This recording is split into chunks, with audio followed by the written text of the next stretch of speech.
भारत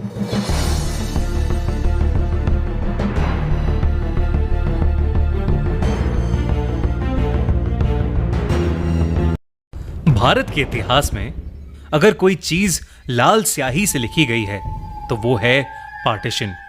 हमने न जाने पार्टीशन से जुड़ी कितनी भयानक कहानियां सुनी हैं कि कैसे एक बंटवारे ने कितनों से उनके परिवार और घर छीन लिए। ये कहानी 13 साल के अरुण की है। अरुण के दादाजी का हाल ही में देहांत हुआ था। अरुण के दादाजी का घर अंबाला के पास एक गांव खारू खेरा में था।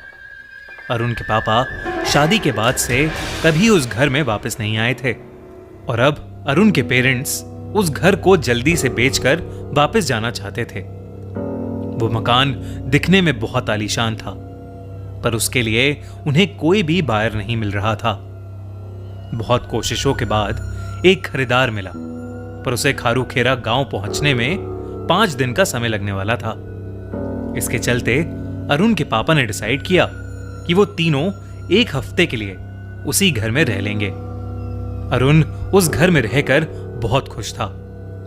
वहां एक बड़ा सा वेरांडा था, खुली हवा और आसपास बहुत से बच्चे भी थे जो अरुण के साथ शाम को खेला करते थे।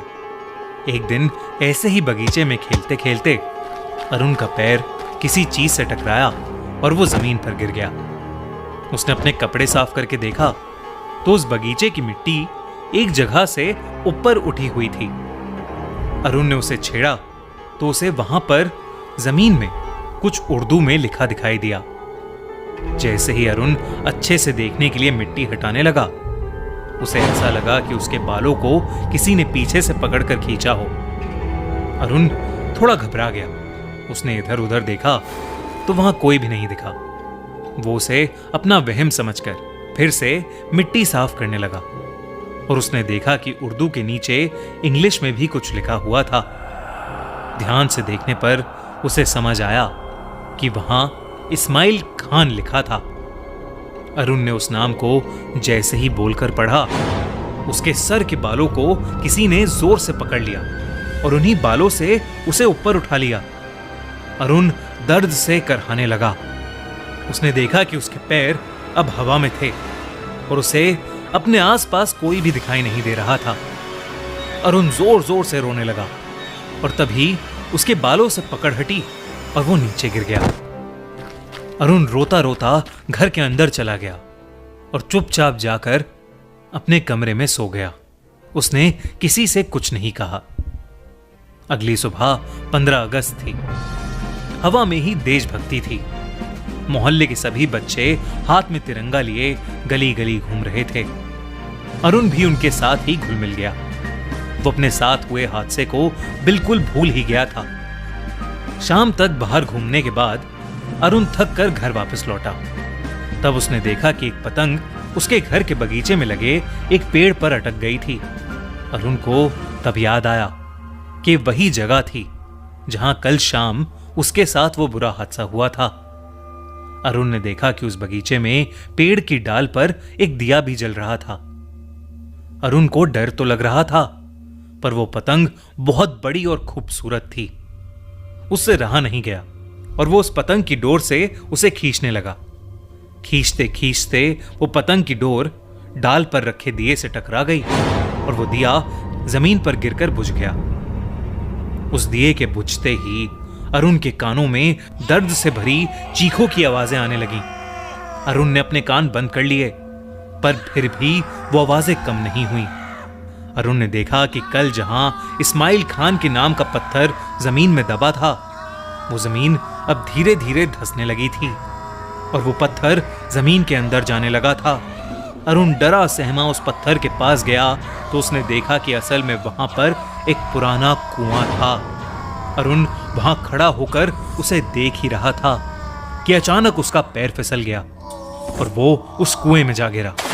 पानी के गिरने की तेज आवाज सुनकर अरुण के पापा बाहर बगीचे में आए और उन्होंने जो देखा उस पर वो खुद ही विश्वास नहीं कर पाए। उन्होंने देखा कि कुएं के किनारे एक आदमी सर पर टोपी पहने खड़ा था। उसके पूरे शरीर पर गहरे घाव थे और उसकी गर्दन पर एक बहुत गहरा कट लगा हुआ था। वो किसी भयानक भूत से कम नहीं लग रहा था। वो अरुण के पापा को गुस्से से कहने लगा, मैं यहां से कभी नहीं जाऊंगा, ये घर, ये जमीन मेरी है। और ये कहते ही अचानक से वो आदमी हवा में गायब हो गया। अरुण ने मदद के लिए आवाज लगाई और सभी आस पड़ोसी वाले वहां इकट्ठे हो गए।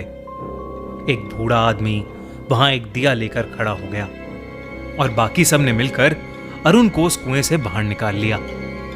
बाहर निकलकर अरुण ने जो बताया उससे सबके रोंगटे खड़े हो गए। उसने कहा कि जब वो कुएं में था तो उसे एक मुस्लिम आदमी के मरने के विजन्स दिखाई दिए। उसने कहा कि दंगों में बुरी तरह घायल होने से उस आदमी की मौत हो गई थी। तभी वो बूढ़ा आदमी जो कुएं के पास हाथ में दिया पकड़े खड़ा हुआ था, वो कुछ बोलने लगा। उस आदमी ने सबको बताया कि अरुण के दादाजी के आने से पहले वो घर इस्माइल खान नाम के एक आदमी का था। आजादी के समय जब बंटवारा हुआ तो इस्माइल खान का पूरा परिवार पाकिस्तान जाने को राजी हो गया था, पर इस्माइल ने अपना घर छोड़ के जाने से साफ साफ इनकार कर दिया और उसके साथ वही हुआ जिसका डर था। दंगाइयों ने उसे मारकर उसकी लाश को उसी कुएं में फेंक दिया। जब अरुण के दादाजी यहां आए तो उन्हें कुछ ही दिनों में यह पता चल गया कि वो इस घर में अकेले नहीं थे। उन्हें कई बार इस्माइल खान की आत्मा भी दिखाई दी। इसलिए अरुण के दादाजी ने कुएं को बंद करके उस पर इस्माइल खान की कब्र बनवाई थी और इस्माइल की आत्मा को शांति देने के लिए वो हर महीने उसकी कब्र के पास एक दिया जलाते थे। आज उस दिए के बुझने की वजह से इस्माइल की आत्मा शायद गुस्से में आ गई थी और इसी वजह से वो सब कुछ हुआ। अरुण का परिवार ये सब सुनकर दंग रह गया था। उन्होंने हाथ जोड़कर इस्माइल की आत्मा की शांति मांगी। आज भी हर महीने उस घर में एक दिया जलाया जाता है इस्माइल खान की आत्मा की शांति के लिए। दोस्तों, ये कहानी एकदम सच्ची है। ऐसे न जाने कितने लोगों ने पार्टीशन के दंगों में अपनी जान गंवाई है। आइए इस 75th इंडिपेंडेंस डे उन सभी की आत्मा की शांति के लिए प्रे करें। यह कहानी ज्यादा से ज्यादा लोगों से शेयर कीजिए और हमारा यह मैसेज अपने फ्रेंड्स और फैमिली को जरूर पहुंचाइए। जय हिंद।